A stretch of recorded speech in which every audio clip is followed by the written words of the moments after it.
Chapter Anastasia's Ray. What seemed most unusual and mystical to me when I was in the forest was her ability to see individual people and their situations at a great distance. Perhaps other hermits possessed this ability as well. She did this with the help of an invisible ray.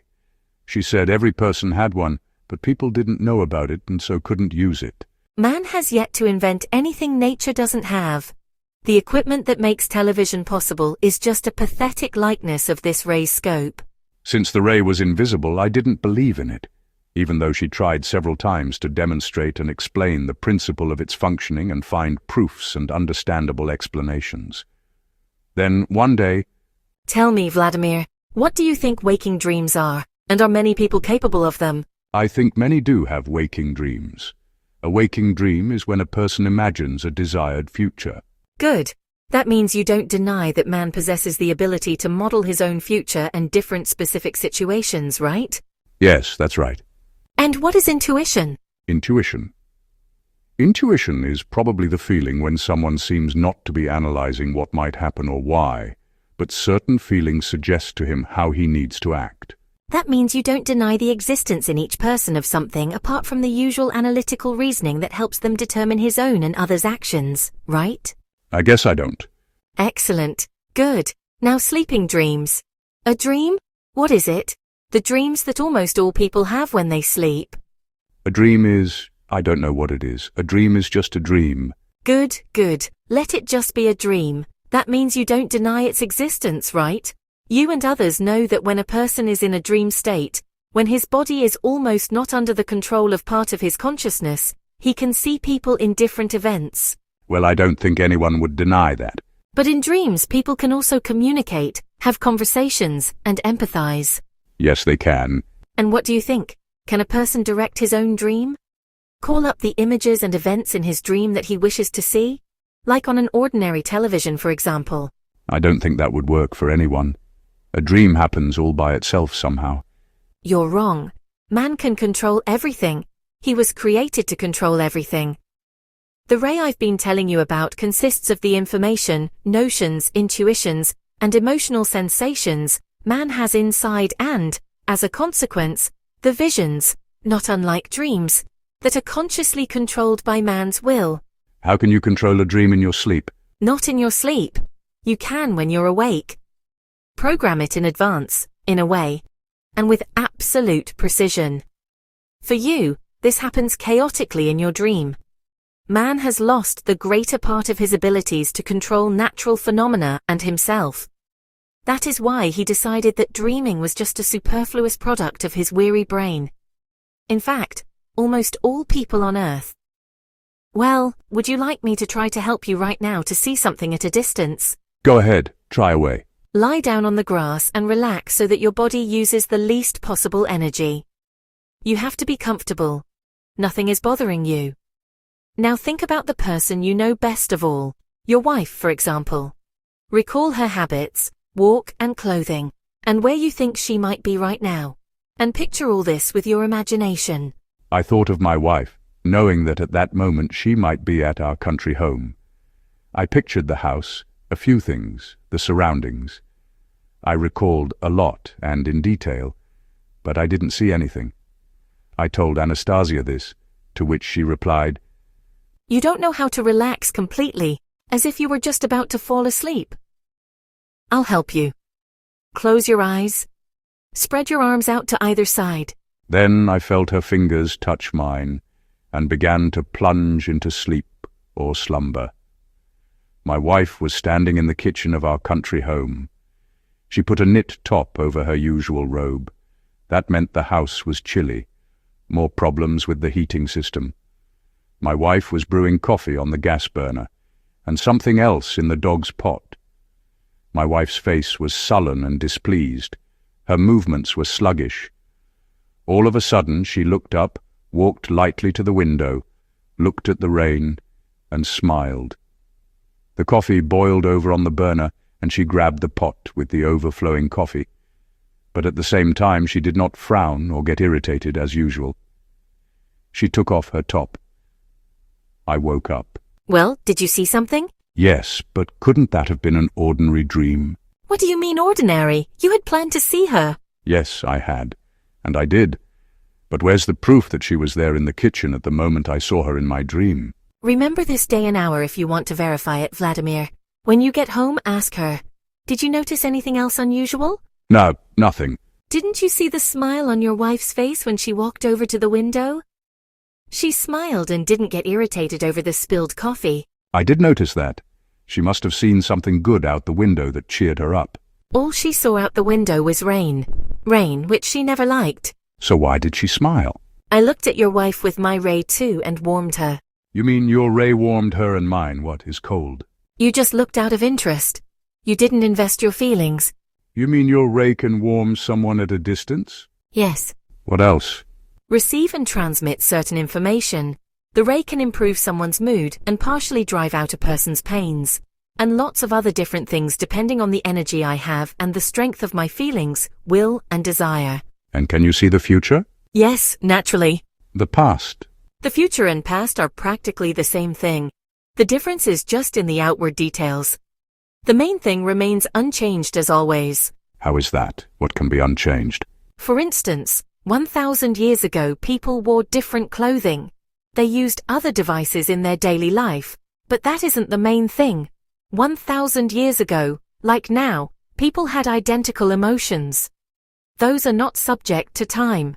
Fear, joy, love.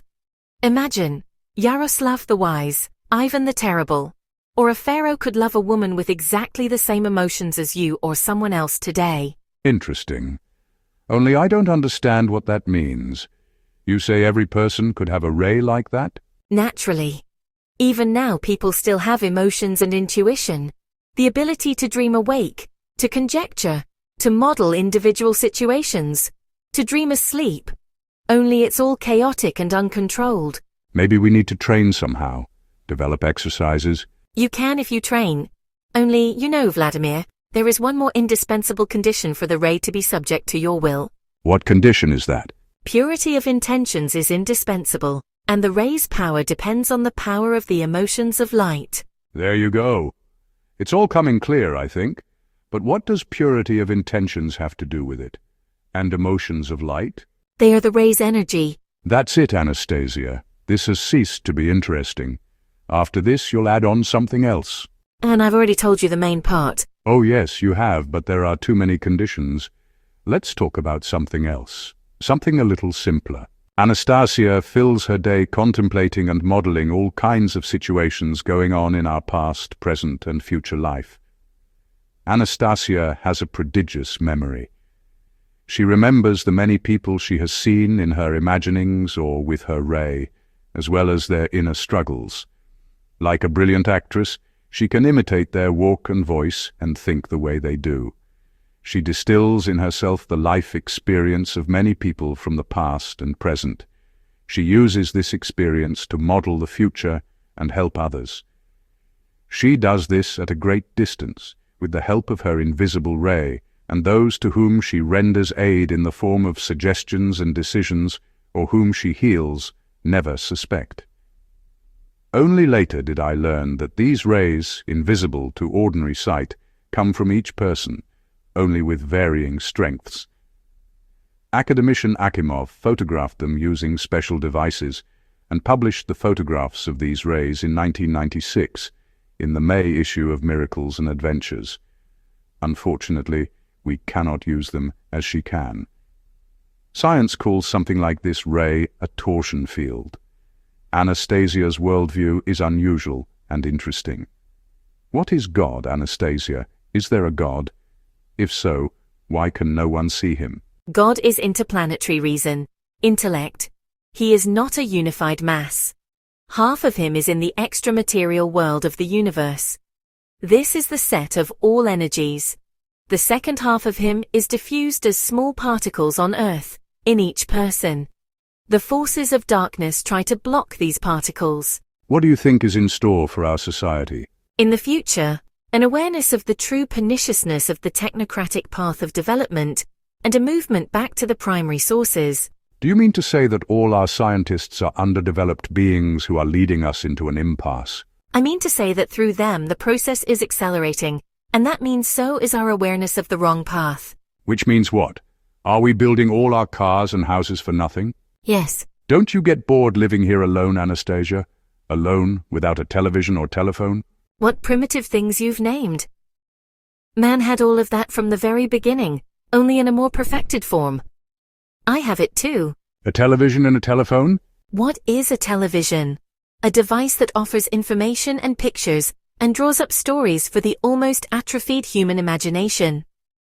With my imagination, I can draw any subject, any picture, and construct the most incredible situations, and not only that, but take part in them itself and have an effect on the story. Oh, I must not have expressed myself clearly. Right? And the telephone? A man can speak to another man without a telephone. All it takes is the will, the desire of both, and a developed imagination. Chapter: Concert in the Taiga. I suggested she come to Moscow and appear on television. Imagine, Anastasia, with your beauty, you can be a photo model or a world-class runway model. This was when I realized that earthly things were not alien to her, and, like any woman, she liked being a beauty. Anastasia started to laugh. The most beautiful of all, right? She repeated, and, like a child, she started playing the fool and prancing across the glade like a model down a runway. She was funny, imitating a model, putting one foot in front of the other as she walked and displayed her imaginary garments. I started applauding and joining in on the game. I announced, "And now, ladies and gentlemen, attention. Appearing before you is the gorgeous, unsurpassed gymnast and incomparable beauty Anastasia." After recalling this video, without even thinking about whether Anastasia would be able to portray anything, I announced, "Ladies and gentlemen, we now present the best soloists of the modern stage who will perform their best compositions. If you would." Oh, how wrong I was not to trust in her abilities. What happened then was absolutely beyond belief. Having barely taken a step from her improvised wings, Anastasia began singing in the voice of Alla Pugacheva. No, she wasn't parodying the great singer or imitating her voice. She was singing, freely transmitting, no, not only her voice and melody, but also her emotions. However, there was something even more amazing. Anastasia accented individual words, adding something of her own. She added nuances to the song, and Alla Pugacheva's song, whose interpretation I thought could not be surpassed, evoked an entire spectrum of additional emotions and highlighted the images even more vividly, as in, for example, the following song, magnificently performed in all. Once there was an artist who had a little house and his paints, but he loved an actress and this actress loved flowers. He sold his house then, he sold his paintings and paints, and with all his money bought an ocean of flowers. Anastasia put the stress on the word paints. She shouted the word in surprise and fear. Paints are what is most precious for an artist. Without them he cannot create. He has given up what is dearest to him for the sake of his beloved. Later, at the lyric, "Far away the train bore her," she depicted the artist, the lover, watching the train pulling out, carrying his beloved away forever. She portrayed the pain, despair, and anguish. Shaken by all I had seen and heard, I did not applaud when the song ended. Anastasia bowed, waiting for my applause, and when she did not hear it, began a new song with even greater ardor. She performed all my favorite songs recorded on my cassette in order, and in her performance each song, which I had heard many times, was even more vivid and moving. After she had performed the last song, when she heard no applause, Anastasia went into her wings. Shaking, I sat a little longer in silence, under this unusual impression. Then I leapt up and began to clap and shout, "Well done, Anastasia! Bis! Bravo! All performers on stage!" Anastasia came out cautiously and bowed. I kept shouting, "Bis! Bravo!" I stamped my foot and clapped my hands. She became very cheerful as well. She clapped and shouted, Bis, does that mean more? "Yes, more. More, and even more. You did so well, Anastasia. Better than they themselves, even better than our stars."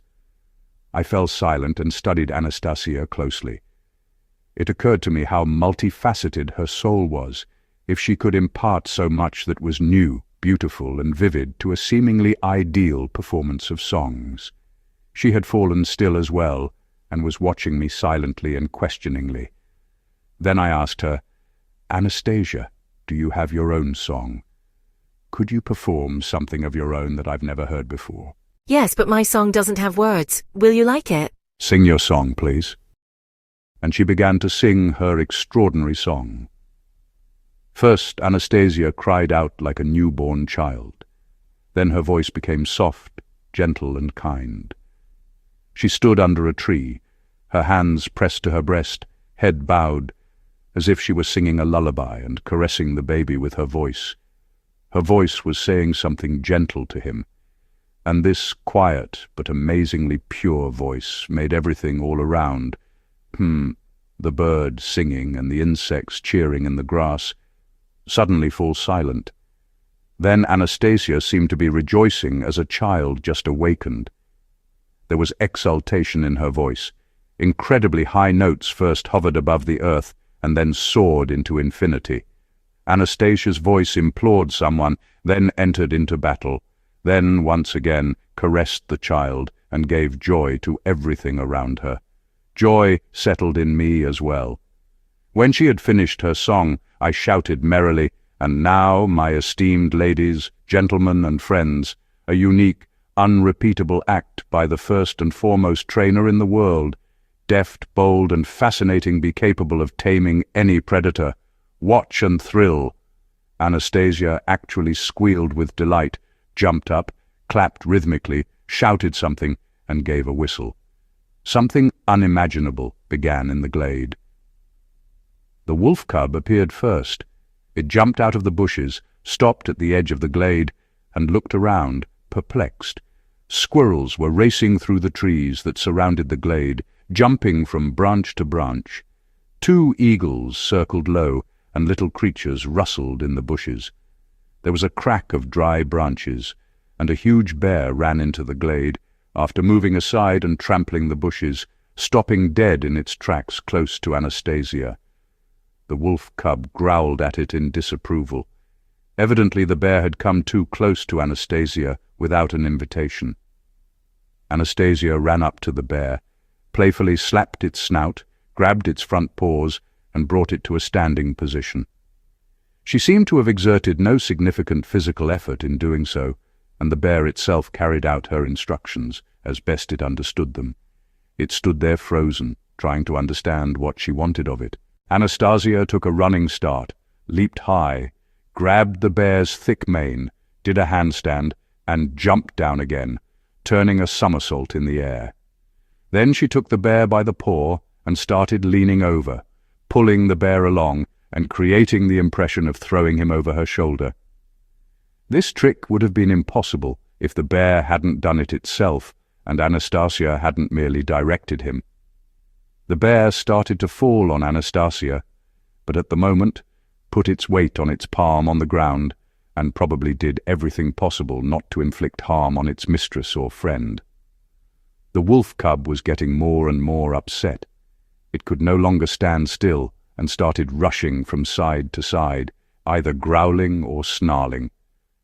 A few more wolves appeared at the edge of the glade, and when Anastasia threw the bear over her shoulder one more time, trying to do it so that it also turned over her head, the bear fell on its side and stopped moving. The utterly distraught wolf cub, baring its teeth maliciously, took a leap in the bear's direction. In a flash, Anastasia was in the wolf cub's path, and the cub, breaking on all fours, tumbled over and struck Anastasia's leg. Immediately, she put one hand on the shoulder of the cub, which obediently flattened itself to the ground. With her second hand, Anastasia waved, as she had with me when I first had wanted to embrace her without her consent. The forest around us was making aroused, though not threatening, noises. You could feel its arousal in the jumping, running, and hiding beasts, big and small. Anastasia began to instill calm. First, she petted the wolf cub, slapped it on the shoulder, and sent it off with a spank, like a dog. The bear lay on its side in an awkward pose, like a scarecrow. It was probably waiting for something else to be asked of it. Anastasia went up to it, made it rise, stroked its snout, and, like the wolf cub, sent it packing. Flushed and cheerful, Anastasia ran up and sat next to me, took a deep breath, and slowly exhaled. I noticed that her breathing immediately became even, as if she had not just performed her incredible exercises. They don't understand acting and they don't need to. It's not entirely a good thing. Well, how was I? Could I ever get a job in your life? You were great, Anastasia, but we already have all of that. Trainers and circuses show lots of interesting things with beasts. You would never break in, past the barrier of officials and all the conventions and intrigues. You are not well versed in them. After this, our game consisted of sifting through her options, where Anastasia might get a job in our world, and how she might overcome the existing conventions. But no easy options were found, since Anastasia had no documents about her education or residence permit, and no one would believe the stories about her background just on the basis of her abilities, however unusual. Shifting to a serious note, Anastasia said, Naturally, I would like to spend time again in one of the cities, Moscow maybe, to see how accurate I've been in modeling certain situations from your life. For instance, I don't quite understand how the forces of darkness have managed to fool women to such a degree. Without even suspecting it themselves, they attract men with the charms of their body, and so cannot make a true choice, a soulmate. Afterward, they're the ones who suffer. They can't create a true family because... She launched back into a stunning and demanding discourse on sex, the family, and child-rearing, and I thought, what is most unlikely out of everything I've seen and heard is her ability to speak about our life and know it so accurately and in such detail. End of chapter. Join us for the next segment of Anastasia, Book 1 of the Ringing Cedars series, Who Will Light a New Star?